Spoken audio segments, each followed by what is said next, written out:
Last year was pretty crazy, and even though we are past the worst of things, I think it's safe to say we need to be a little more prepared for the unexpected than we used to be. Infrastructure is just not something we can take for granted anymore. Without being too paranoid, in this video, I'm going to talk about some of the things I used to prepare for different potential situations, explain my thinking, and look at some cool tech I picked up to help. What I have here is the iForway T-Rex. Basically, it's a huge battery, a giant power bank, like some of you use to charge your cell phones, but bigger, smarter, and with more tricks up its sleeve. While I unbox it, I need to explain my threat model, what risks I'm trying to mitigate. Then you can see how my model matches up with yours and what ideas you think you can use. As most of you know, I live in Shenzhen, China. Shenzhen is a very new city. 40 years ago, it was just a small fishing village. Now, it's a huge modern city of 14 million. It's also gotten pretty expensive to live here because I need space for all my tools and a workshop to shoot my videos in. I rent a rundown townhouse way on the outskirts of the city. It's what Americans would call a McMansion. Big but very poorly constructed. I was able to rent it pretty cheaply because the roof leaks, there was no kitchen, no hot water, no air conditioning, and slowly I've been working on fixing some of that and making it a bit more livable. But obviously, I don't want to put too much into it because the lease is only for a few years. Because the neighborhood is growing so quickly, construction is pretty much constant.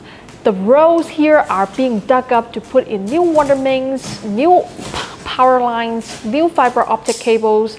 So power and water outages occur about once a month and usually last about half a day.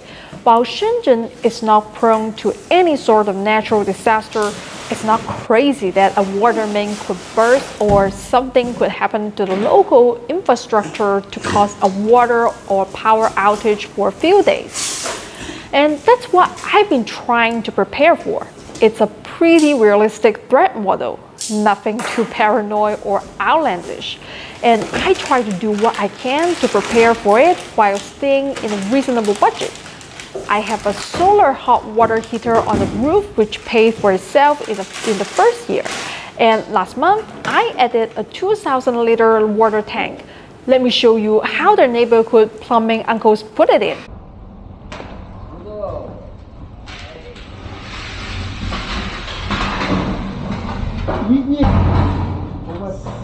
小心玻璃。等一下我会上来，然后。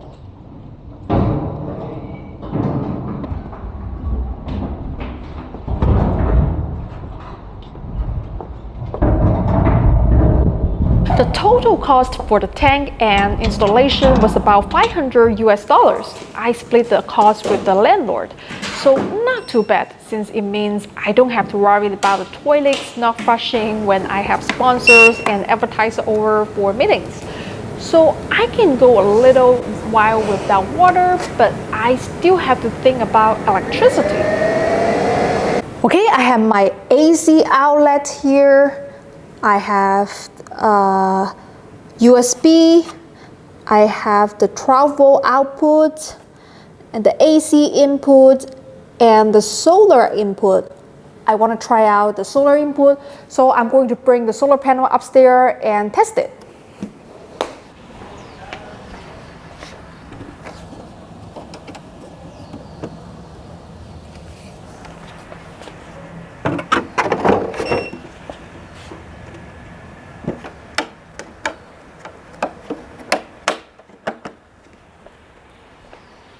Okay, the nice thing is that even though this is a large, high-capacity setup, it breaks down into multiple parts, so it's still portable enough for me to carry up the stairs.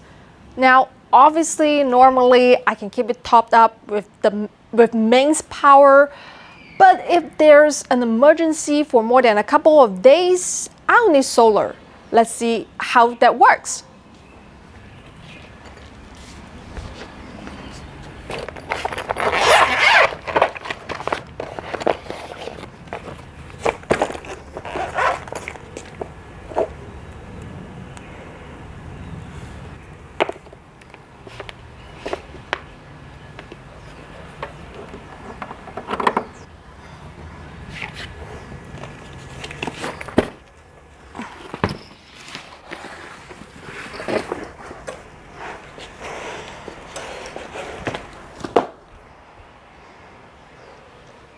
I've got my light meter.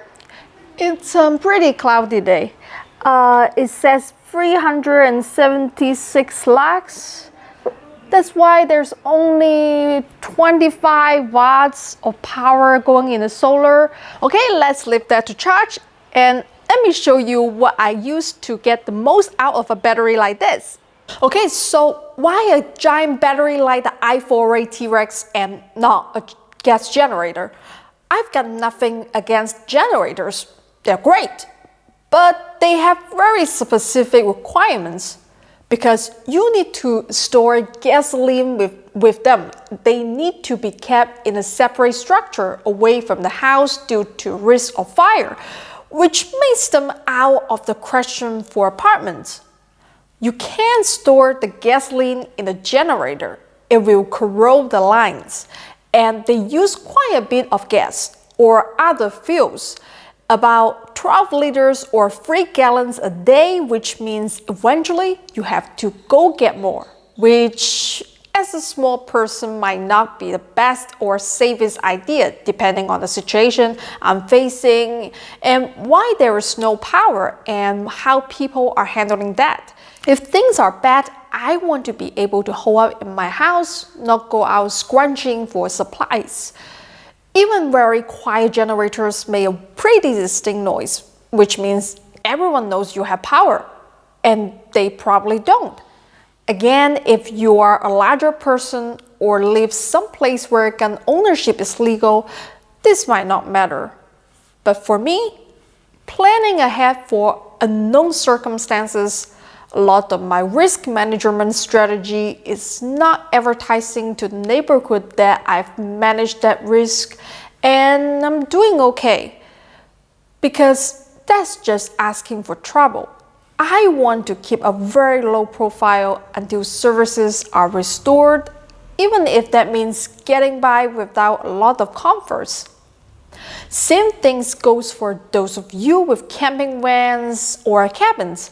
The noise a gas generator makes may attract unwanted attention, but a gas generator may make good sense for you depending on where you live and what your threat model is. So it's certainly worth looking into. This video is made possible by the generous support of JLC PCB, China's largest PCB manufacturer.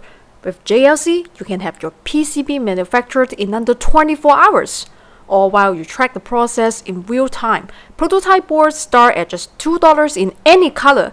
Check the description box for more info. One of the best ways to support me is to support the companies that fund this channel. Some of you may have noticed my Monero t-shirt. For those of you who don't know, Monero, it's a cryptocurrency like Bitcoin. I get a little every month, and some months it's even paid my grocery bills. I try not to get into too much discussion about cryptocurrencies because I don't want to come off as another e-girl trying to jump on the crypto bandwagon. I'm more focused on hardware. That said, Monero is a technology I prefer and have the most confidence in. If you're a member of the Monero community and would like me to do a video on the subject, if you think I'd be a helpful voice, send a donation to the iJust in the description box and I'll take that as a vote of confidence. If you think it's better left to the cryptocurrency professionals and maybe my image isn't a good fit, no offense taken. I'll take a lack of donation as indication to leave the evangelism up to others. Okay, it's cloudy out. It's going to take all day to charge. And I have a review to do. In my opinion, the key to using a backup battery like the iForway T-Rex is careful power management. Now, generating your own power, installing permanent solar panels on your home or van is a huge and complex subject well outside the scope of this video. We're talking about just enough power to get by camping or in an emergency for a few days. In my opinion, one of the main mistakes people make is trying to use battery power in similar quantities and in a similar fashion as they use mains power and scaling up their hardware until they can do that. that gets pretty expensive, large, and complicated. I'd rather carefully ration my power usage during an emergency, use what I have in a smarter way, so I can get by with less hardware and a lower profile. Now, the iForway T-Rex has a built-in inverter, so you can easily get plenty of AC power out of it. Plug appliance into it, etc. And that's very important. I'll be using mine as a UPS, an uninterruptible power supply, so my cameras and servers don't go offline when I lose power. But in my opinion, it's best to limit how much you use the inverter during a blackout. Anytime you go through an inverter, you lose power. And anything designed to run off AC current like space heaters and TVs are usually not designed to be power efficient, so not the kind of thing you want to run off a battery for very long. Something like this, you don't just plug it into your house wiring, crank up the heat or AC, and sit around watching TV in a t-shirt like everything is normal. The tech is very smart, but that's an inefficient way to use it, and you are limiting yourself if you do use it that way. Here in Asia, historically, fuel has been scarce. If you watch Korean or Japanese dramas, you'll notice the use of small space heaters that people gather around. It's the same here in China. Employees in offices may work in full winter coats. It does not really make sense to us to heat the entire building, and often older buildings are concrete or brick with poor insulation, so this would be very difficult. But as we recently saw in Texas, a cold snap in a historically warm place can be devastating. How can we prepare for once in a decade or so event realistically without breaking the bank? By putting the watts where they will do the most good directly into people in the form of thermal energy. This is a little trick I picked up from my buddy Hamdad here on YouTube. The upside of 5 volts is that you don't have to buy the proprietary batteries from the company. He does a lot of things, including making underwater colonies for hamsters, but he put me onto the trick of heated clothing and suitcase batteries like the T-Rex. I'll put his link in the description box. So this is heated long underwear. Rather than heat a whole room and deal with all that energy rising up and hitting the ceiling, looking out for windows and doors, you put the energy where it needs to be and only where it needs to be, your body, and add layers on top of it, or even just an emergency mylar sheet to keep from leaking that thermal energy. No, don't worry, it's only 5 volts and insulated, so it can't electrocute you or anything if it gets wet. And it's incredibly efficient compared to heating a space with something like this and an inverter. Likewise, people get stuck on their cars on the road in a snowstorm. Your car will run out of gas running the engine and heating the whole interior. But this can keep you warm and toasty for days on the charge of a car battery hose. Heated clothes are fantastic for regular use in cold weather, but even if you live someplace warm like Texas or Shenzhen, it's a great low-cost emergency item to put in the closet and forget about. And if you're like me and like to wear small clothes even when it's a bit cool out, heated insoles like this put enough thermal energy into your body to keep you from getting cold.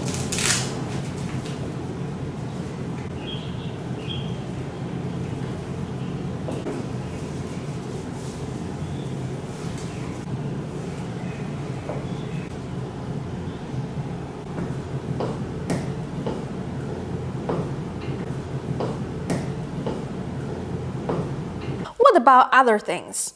Well, as I said, I try to get the most I can out of a little bit of power, so that means not wasting it and not being showy with it when other people are without. One of the best things you can do is take advantage of the stored power you already have. I use Makita tools, or at least compatible knockoffs, since they don't sponsor me and tools are expensive. So I can always count on having 4 or 5 fully charged 18-volt battery packs because I pretty much use my cordless tools every day. If you've got a set of cordless power tools, you'll want to get something like this that converts their voltage to 5 volts USB and 12 volts barrel jack. I also have a 12 volt charger, so I can charge the iForway T-Rex with solar power and then use that to charge the 2 batteries for more portable power.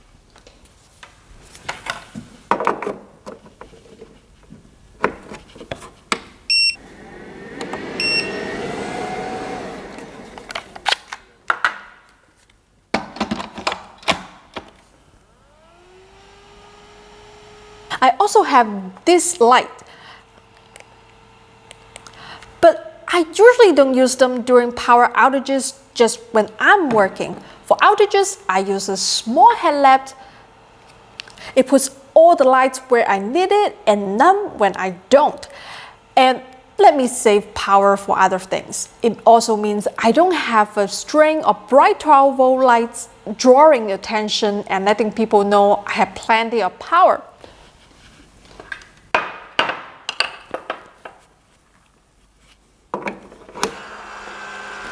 While I do have filtered water, I also have this 12 volt ozone generator, so I can treat water if I want to.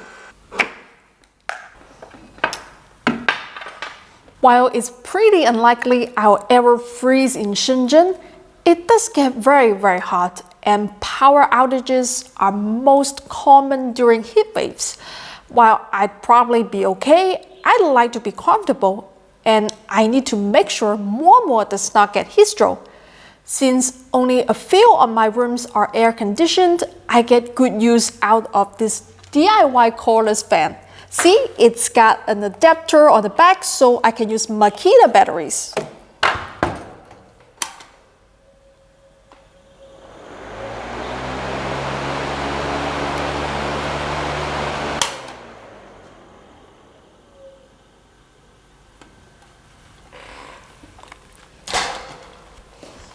Okay, that's the iForway T-Rex and how I use it.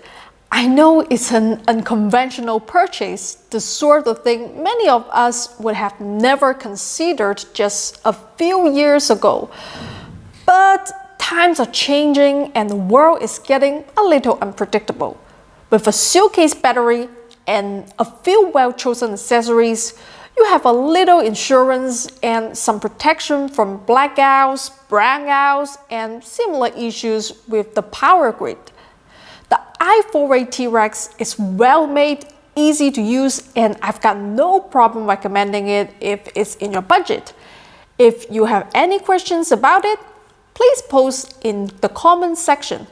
That's it for today. Until next time, remember, if I can do it, anyone can do it. Mama, move. Move.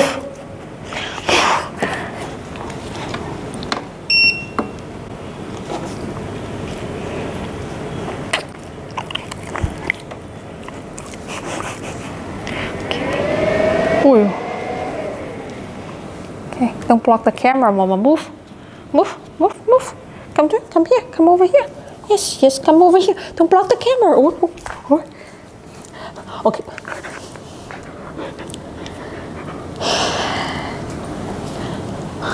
Okay, so I have my AC outlets here, 12 volt output, my USB here, and the AC input.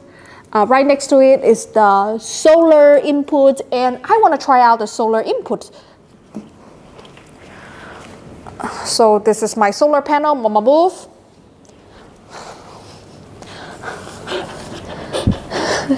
Who's a good girl? Who's a good puppy? So this is my solar panel. I'm going to plug it into the solar input.